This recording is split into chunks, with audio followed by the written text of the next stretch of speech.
Good evening and welcome to this week in review. Tonight's stories include Sea Cadet Annual Review, Cruise Ship Visits Burgeo, Library Presentations. These stories plus community events, the BBS Playbill, Off the Rack and more coming up after this. It's a land with over 10,000 miles of coastline, thousands of inlets, coves, guts, and bays. A land that lives by the sea. No wonder our dogs have webbed feet. Imagine that. On Thursday, May the 17th, RCSCC Bob Bartlett held its 44th Annual Review. Parents, friends, and invited guests gathered at the St. John's Central High School to celebrate the achievements of the Sea Cadets. Damien Barter was MC for the evening. The evening got underway with evening prayer and colors, followed by the inspection of ship's company.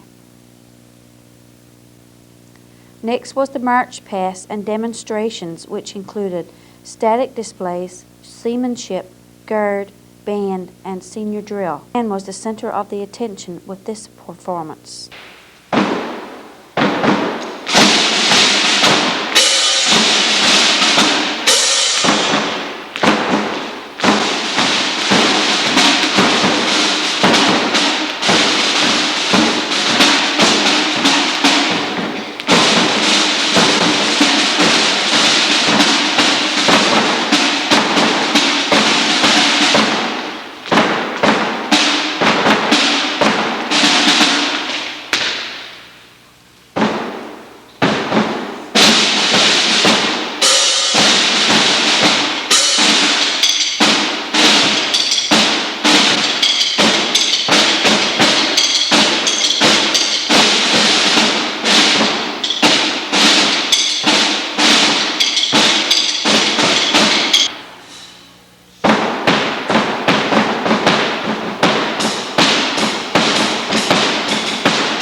Guest speakers for the evening included Mr. Ron Smith, representative of the Navy League of Canada, Mr. Guy Ann, representative of the Burgeo Lions Club, for the town of Burgeo, Mayor Alistair Ann, and Commanding Officer of RCSCC Bob Bartlett, Jeff Quelty.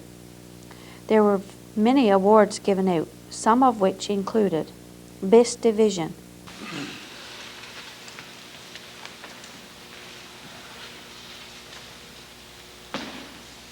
This year's winner is the band.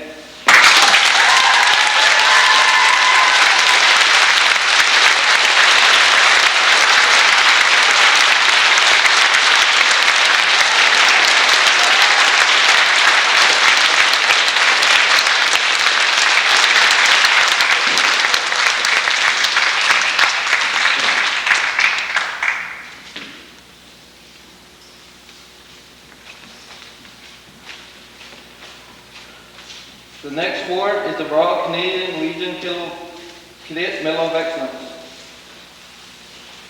The Royal Canadian Medal of Excellence is awarded in recognition for individuals that endure in citizenship which meet or enhance the aim and objectives of the cadet movement. This program is always sponsored by the Royal Canadian Legion. I would like to call upon Mr. Idley Smith, Second Vice President of Prevention Command of the Royal Canadian Legion. This year's winner is Chief Petty Officer Second Class, Melissa England.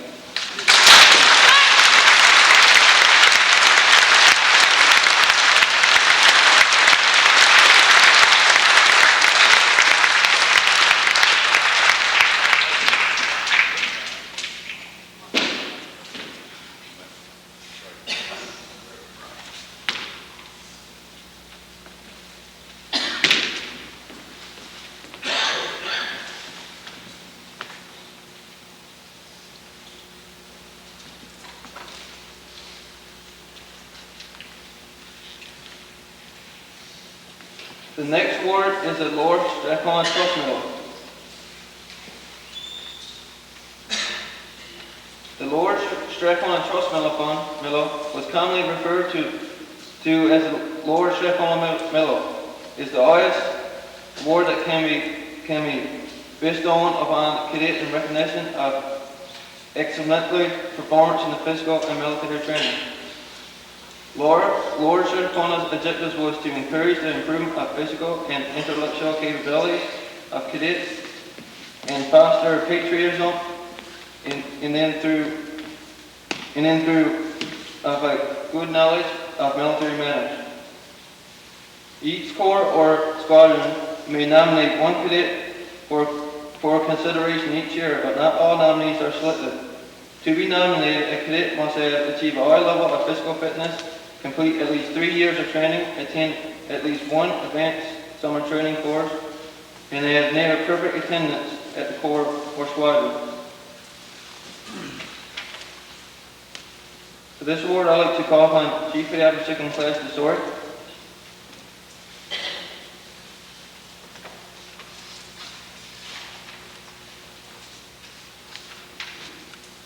The winner of this year is Chief Petty Officer Second Class Scott McDonald.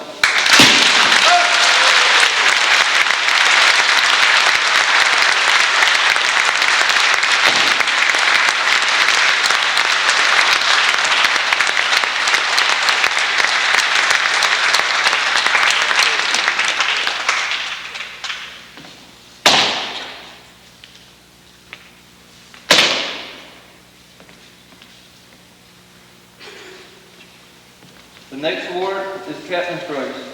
This award is chosen solely by the CO and is awarded to the cadet which in the CO's opinion is the most outstanding in the Corps. For this, I would like to call upon Lieutenant Jeff Bullock.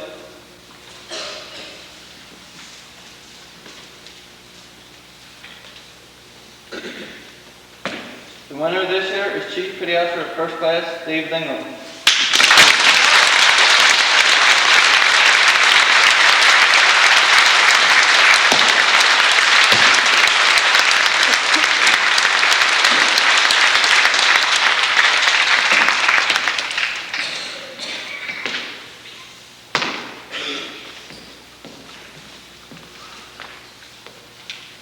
Our last award for this evening is the Youth Program Cadet Scholarship.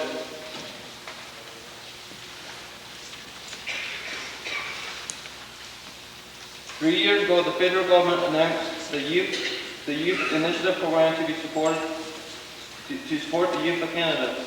This program is designed to develop the skills in its job-related training and strengthen national unity. One component of the Youth Initiative Program is the Canadian Cadet Scholarship Fund, which makes available $1,000 scholarship to each cadet corps and squadron in Canada. The aim of the scholarship is to encourage cadets to enter into post-secondary studies through the provision of grants. Cadets applying for this scholarship are considered by a 3-member selection committee that reviews cadets' records. CO's comments, their academic performance, principals' comments, and interviews with the candidates.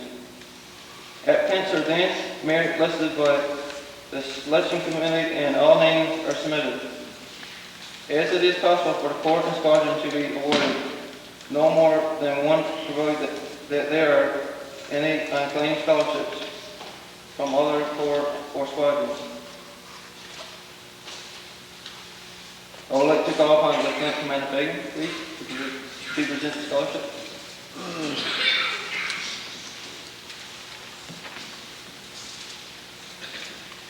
The winner of the cadet scholarship is Cadet Officer First Class Crystal Ayers.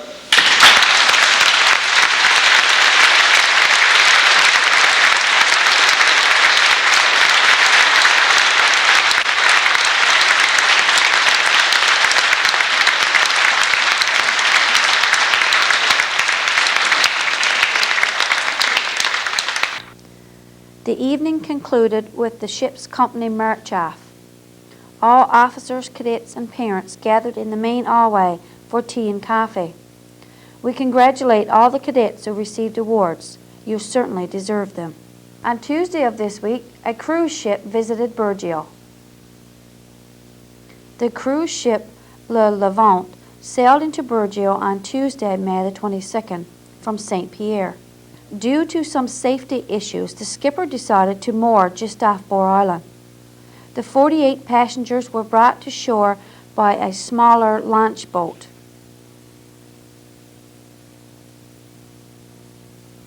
Members of the new tourism committee and 2 students hired for the summer acted as host and guide. There were 3 groups. The passengers were from St. Pierre, the Avignon Peninsula, and France. There were representatives from a number of tourism groups. For example, the president of Hospitality Newfoundland and Labrador and tour assistants from around the province. There was also a journalist and a cruise line attendant. Each group had a chance to visit the town hall for a short presentation. At the museum, our visitors saw a little of our past and our heritage. The next stop was Maiden Tea Hill. Here they took pictures and admired the view. The greenhouse was the next stop. Here the coastal growers gave them a look at this awesome project. An harvest is expected any day now. The Sandbanks Park was the last stop. Because of time restrictions, the visitor were only given a quick glimpse of what our park had to offer. They were also treated to a mug up. Then it was back to the Coast Guard wharf to be taken back to the ship. This visit was a pilot cruise to determine if it is feasible for other cruise ships to come to Burgeo. After leaving Burgeo, their next stop was an overnight stay at Francois. Some members of the group had visited Burgeo previously. One lady had attended the Sand and Sea Festival a few years ago. Another gentleman was a fishery officer stationed here back in the 1960s. The other gentleman was here partridge hunting in Rocky Ridges area. Most of the group agreed the next time a tour group comes, take them to Sandbanks first so they can walk and enjoy the beaches. The group was very appreciative of the tour around our community and seemed to enjoy it. Stay tuned for more of This Week in Review coming up after this. Icebergs drift south. Humpbacks migrate to the north. This is the place where their paths cross. They say you can't see the icebergs for whales. Imagine that. On Wednesday of this week, the Public Library held their year-end Story Hour presentations. The Story Hour got underway with volunteers reading stories to the children. The children were in small groups depending on their ages. They seemed to enjoy stories very much. Then it was time for the presentations. Each child that attended the Story Hour throughout the year were given a certificate. Mrs. McDonald also gave each child a storybook. Emily?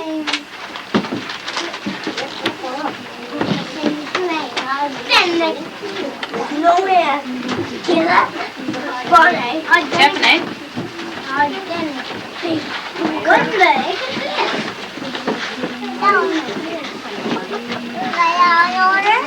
Ryan?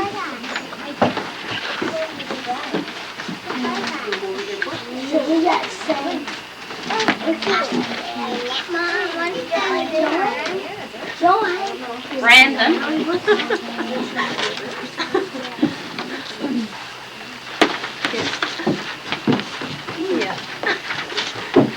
Gavin.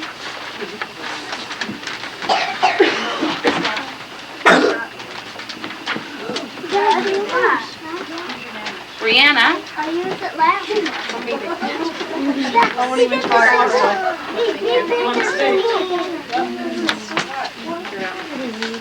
Alan.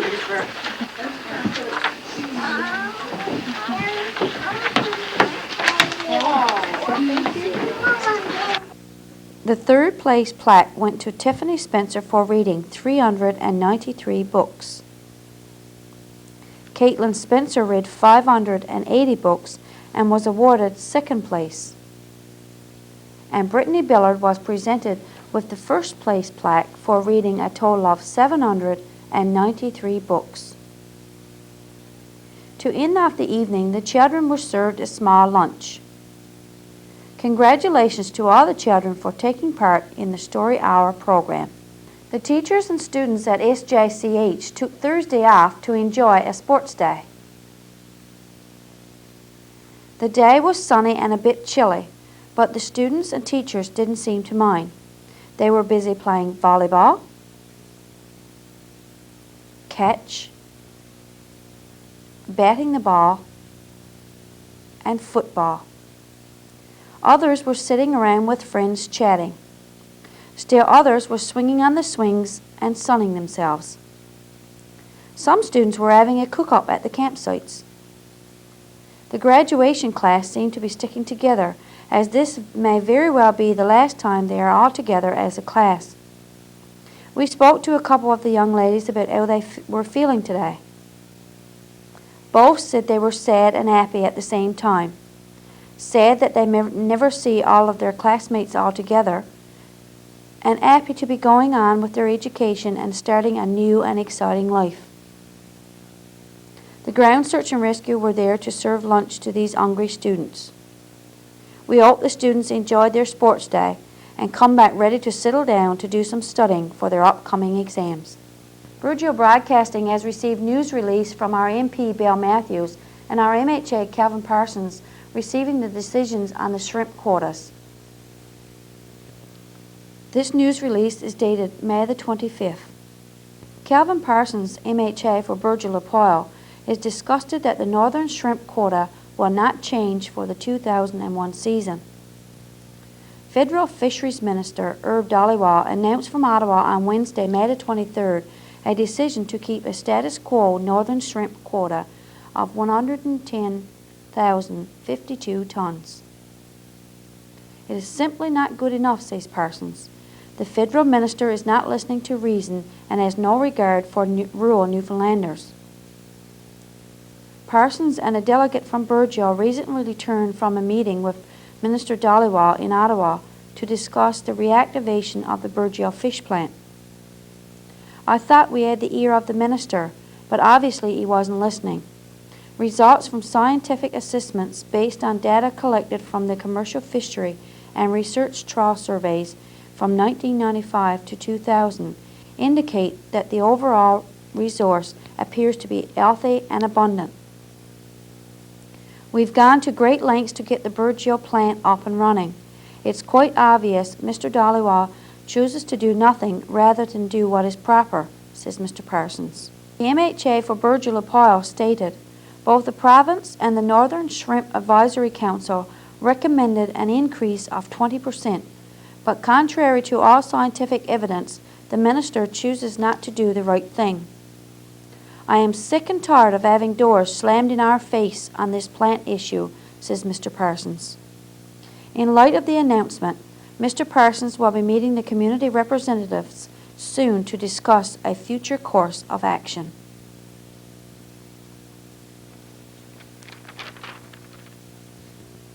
Mr. Matthews' news release states, Bill Matthews, Member of Parliament for Burin St. George's, today expressed his disappointment with the decision by the Honourable Herb Dhaliwal, Minister of Fisheries and Oceans, not to increase the shrimp quota this year. Matthews stated, "The scientific data provided by the minister's own department suggests that the shrimp biomass is large enough to support an increase in the quota by up to 20%. Also, an advisory committee set up by the minister to advise him on this matter told Mr. Dhaliwal that in their assessment, the shrimp resource is healthy enough to sustain an increased harvest effort." Matthews said that there was no rationale or logic to explain this decision by the minister. The MP for Buren St. George's said he is particularly upset with the impact this will have upon the towns of Burgeo and Ramya in his riding. Mr. Matthews continues with, "These two communities were depending upon access to the shrimp to reactivate their plants, and an increase in the quota would have made this possible." Mr. Matthews said he is frustrated with the minister's decision to ignore the data presented to him, as well as the concerns expressed to Mr. Dhaliwal by his colleagues and other interested groups in Newfoundland and Labrador affected by this most recent decision. On Friday of this week, we spoke to Mayor Ann regarding the announcements of the shrimp quota. Today in our studio we have with us Mayor Ann. Welcome, Mayor Ann. Hello, Marie. Well, our purpose today is to talk about our shrimp quotas, or lack thereof. From a standpoint of Burgeo and what you were talking about, you went to Ottawa. Where does that leave Burgeo now? Well, I guess as far as shrimp, it means it's off the table, definitely for this year.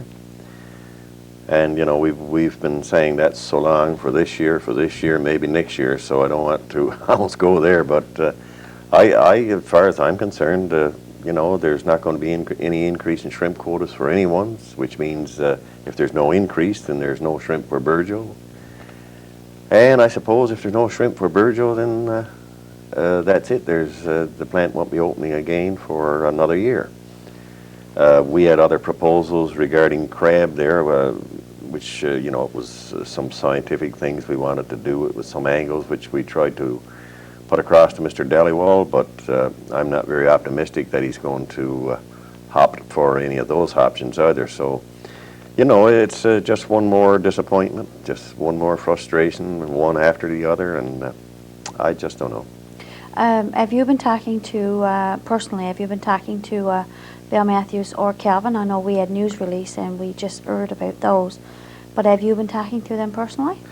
No, I haven't been talking to either one of them. They haven't called, and by the way, today, as we're doing this interview, is Friday, May the 25th. And no, they haven't contacted me. I heard Bill on the radio. I saw Bill's press release. And I don't know, I guess all I can say is that it appears to me as if Bill is in Ottawa alone, except for Loyola Hearn. Loyola Hearn came out in support, and what really amazes me is that this morning, when I turned the radio on, lo and behold, there's our Honourable Mr. Brian Tobin, and he is supporting Mr. Dhaliwal 100%. So, you know, seems like every day there's more frustration when you try to work through this government fiasco which is going on here in Canada and Newfoundland. You know, it just amazes me that it's only a few months ago that it was being put out so good. You know, Mr. Tobin was going to Ottawa. He was going to save Newfoundland. He couldn't save it while he was in Newfoundland. He had to go back to Ottawa to be the savior. Him and Roger Grimes were just like that. They were working together, and this was going to be the answer for everybody. Well, I don't see too many answers. If they're coming down for Newfoundland, I think most Newfoundlanders don't see them, and I certainly don't see much coming down for Burgeo. Now, my understanding is that everybody felt that the shrimp quota was, the shrimp stock was healthy and could sustain an increase, a 20% increase.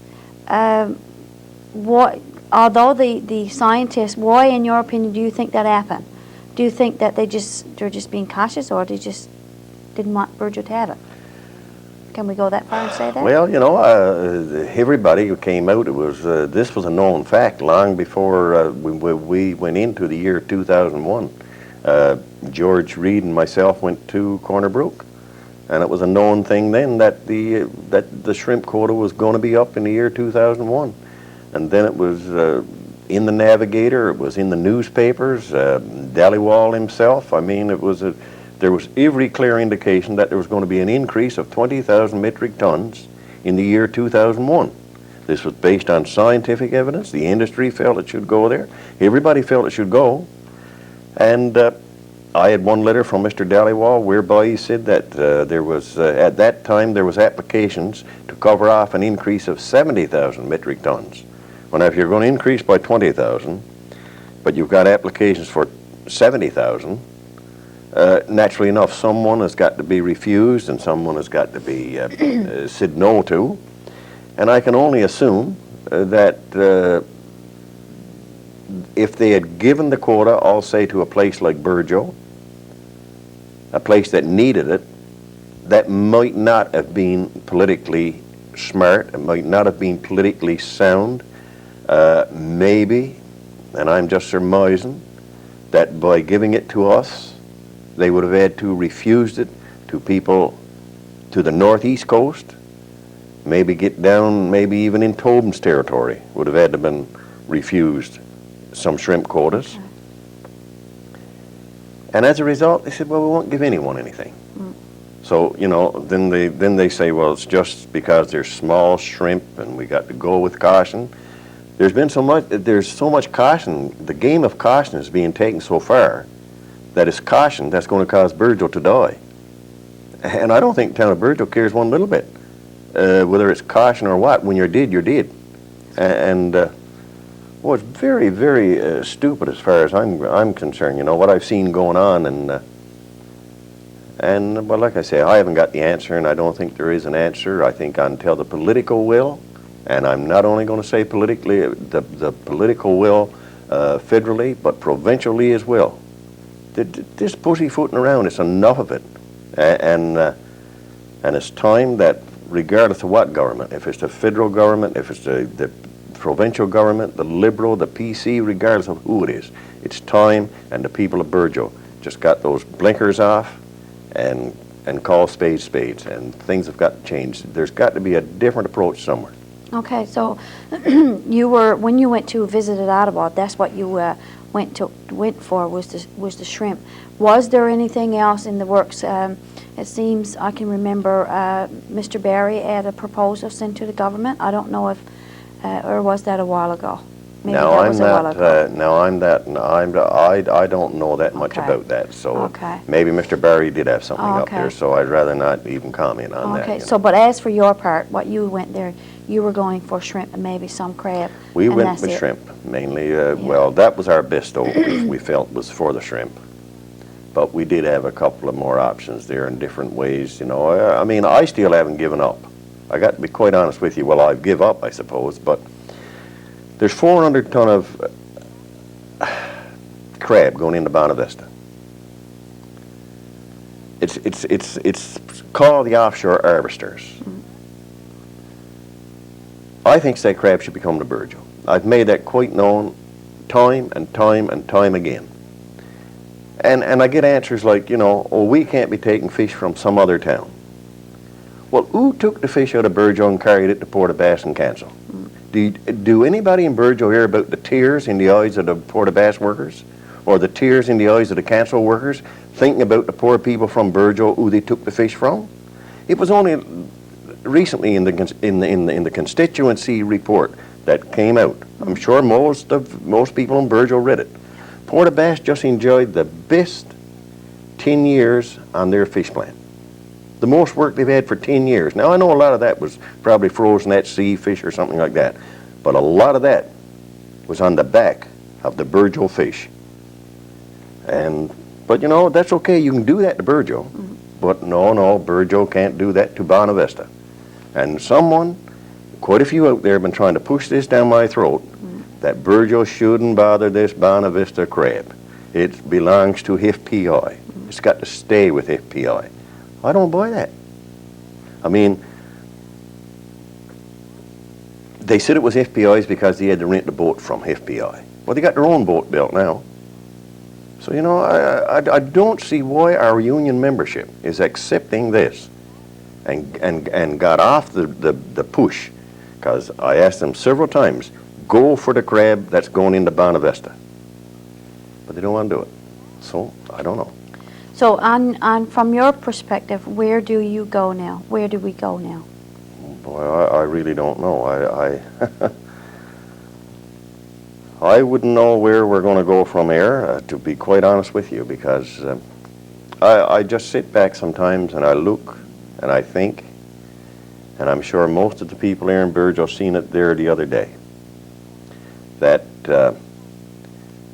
over the past month, FPI, there was going to be a big change. The government is prepared to bring in legislation should this new board of directors of FPI decide to close Harbour, Britain, or Fortune, or start moving quotas from point A to point B and things like that. Everything has been done to make sure that nobody is going to lose a plant in one thing or the other. Where was those people when fish was being took out of Burgeo? This is what I'd like to know. Where was the union? Where was the government? Oh, he says the union was in here. Rick Cashin looked up and said, this is a bad deal for Burgeo. Great showmanship.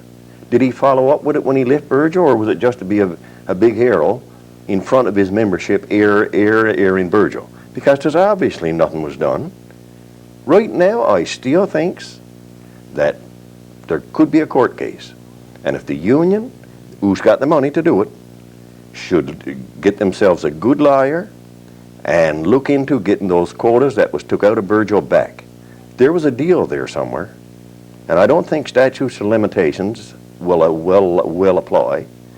And let's see somebody start doing something, because it definitely was took from us. That's a known fact, and I'm not a liar, but I do think that is some good.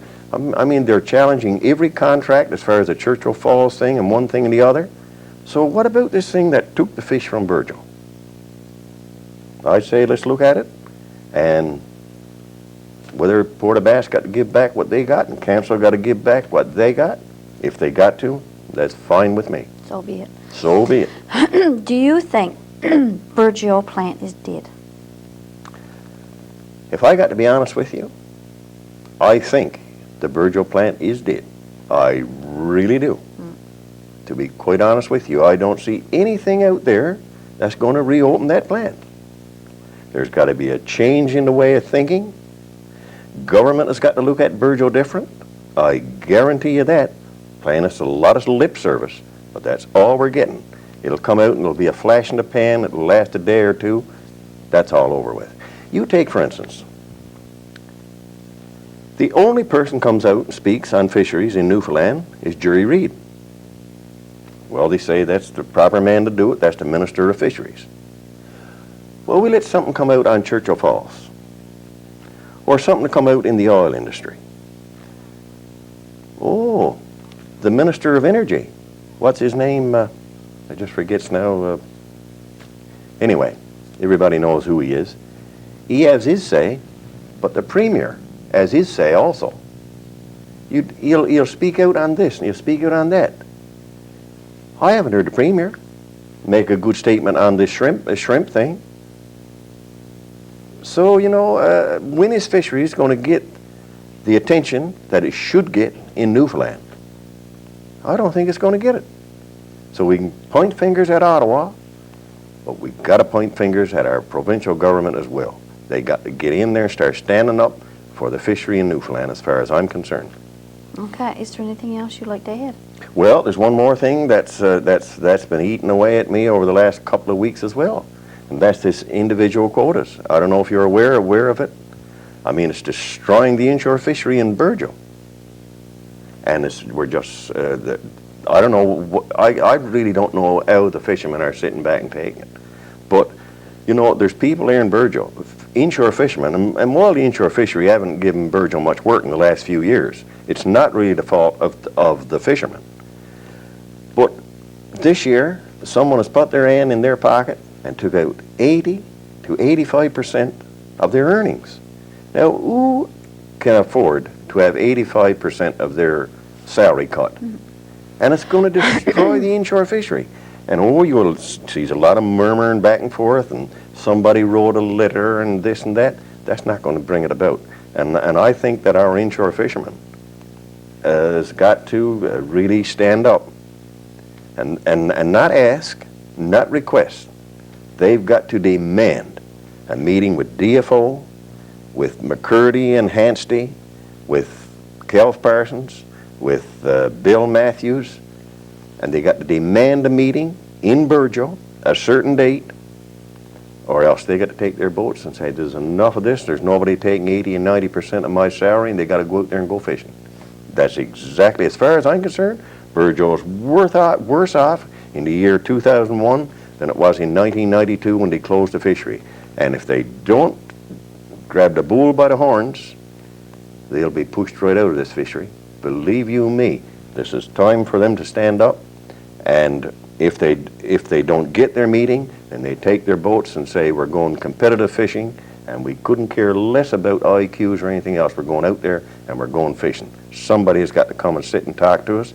And I mean, if that means this year that there got to be a 50 or 60 RCMP officer and fishery officers in Burgeo, and she's got to turn into a burnt church, I say to the men, by all means, go do it. Because they certainly got to do something, because if they sit down on this one, the plant that's closed, now you're going to lose your inshore fishery. Now you tell me what's left. You got nothing left. Who's the someone who's saying that the inshore fishermen can't go into, what is it, 3PS? Well, 3PS. Who is that someone? Did a government official send them a notice in the mail, or was that just passed on by hearsay? I've spoken to a couple of fishermen, and they said someone told us. But who is that someone? Nobody seems to know who that someone is. oh well, when they came out and opened the fishery in 3PN, Yes. the notice to fishers that came out stated that there was no overlap from 3PS into 3PN. Okay. That came out there. Okay. But you know, the overlap issue is something that I think that will get worked out. But the bigger issue is not the overlap, as I see it. It's this IQ, this individual quota. Yeah. You know, which I think you would find the people of Burgeo and the 3PN can get together and fight that collectively. But we're the big disagreement when you go east of Burgeo. The eastern end of 3PS is starving the western end. And somewhere along the line, somebody's got to get in there and clear this up. And there's no time, this old fooling around with writing little letters back and forth and stuff like that. That's not going to hit, that's not going to take care of this matter. This has got to be down to earth, right on the block negotiations. And people's got to be sincere and dig into this. At least they got access to a little bit of fish out there. It's out there. They're just being took back by bureaucracy and one thing or the other. Mm-hmm. And I see the inshore fishery in Burgeo going identical to our fish plant. I don't see any difference. The thing with the fish plant wasn't nipped in the bud fast enough. That should have been nipped back in 92 or 93 whenever the fish was being taken out of there and went to Canso. And 10 years from now, I'll bet you, unless there's something different done, the fishermen will be sitting back and saying we should have nipped it back in the year 2001. Yeah. Because it's going to be too late for that too. Okay. And that's my feeling on it. Okay, well, we thank you very much for joining us today. Oh, you're welcome. Maybe one of these days we'll get together when things are better. Yes. But yes. I'm not very optimistic on that. Okay. Okay. Thank you very much. Thank you. Stay with us for Off the Rack, the community events, and the BBS Playbill, all after this. In a scene from prehistory, still fjords run deep, hemmed in by giant granite walls, carved by volcanoes, tectonic upheaval, 20 times as old as the Rockies. Our park. Imagine that. Off the Rack. This week, as we scanned our tape rack, we came across the first annual review of the Sea Cadets taped by Burgeo Broadcasting. Let's look back to April 29, 1987.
evening and welcome to the community event segment of tonight's broadcast.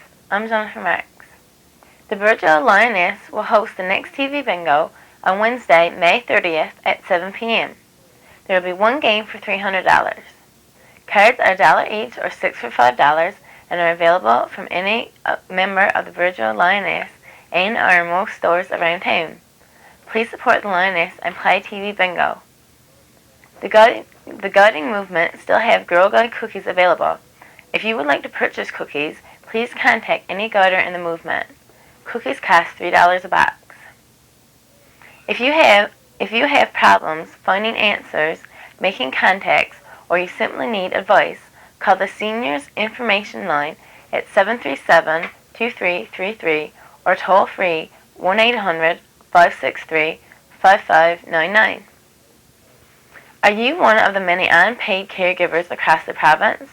The Caregiver Line provides information on services and support within Newfoundland and Labrador that are available to you. If you are a caregiver and would like to know more about the services that are available in your area, or you would like to become a part of the Caregiver membership, which includes a free quarterly newsletter, please call the Caregiver Line at 1-888-571-2273. The Virgil Lions will be having an indoor-outdoor bingo on Monday, May 28th, starting at 7 p.m.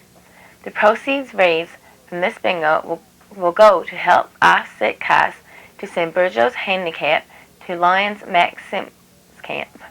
There will be 5 games of Share the Wealth and one $200 jackpot game.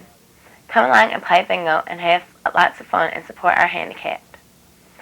The winners of the Lions May 24th draw were Gladys Sims and Judy Milburn, who won $100, and Hazel James and Annie Dominic, who won $50. Congratulations to you all. If your group or organization has an upcoming event planned, we'll be happy to advertise it for you. Just call the BBS office by Wednesdays of each week to have items included in this portion of our broadcast. That concludes the community event segment of tonight's broadcast. See you next week. BBS Playbill. Tune in on Tuesday for a rebroadcast of Pansy's Garden. Try your luck on Wednesday by playing Virgil Lioness TV Bingo. Join Pansy and the gang for 2 stories, a craft, and lots of fun on Saturday morning at 11 a.m. on Pansy's Garden. And I'll be here again next week with This Week in Review. Next week's program will be followed by The Bandwagon. For This Week in Review, I'm Marie Rose. Good night and God bless.